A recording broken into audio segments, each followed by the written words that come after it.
एक रात मैंने तुझे एक बात कही थी कि तेरे बच्चे जो हैं वो मेरे बच्चे हैं और मैं उनको आपको कुछ तरह बताऊँ अभी देखो ये आपके बच्चे नहीं है, ये मेरे बच्चे हैं इंशाल्लाह। जो मैंने कहा था वो इंशाल्लाह ये सारा अल्लाह की मदद से ठीक है, ठीक है। अभी आप जाओ, छोटी बच्ची काम हमारा है। आ जाओ, आ जाओ।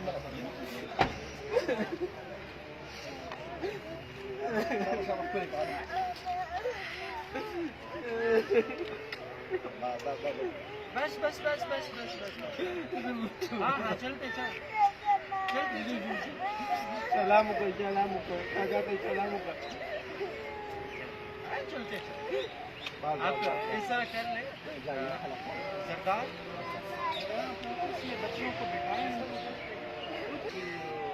थोड़ा सा इनको पानी वानी पिलाएं, चाय पिलाएं, इनके लिए कॉफी और इस तरह कुछ चीज़ें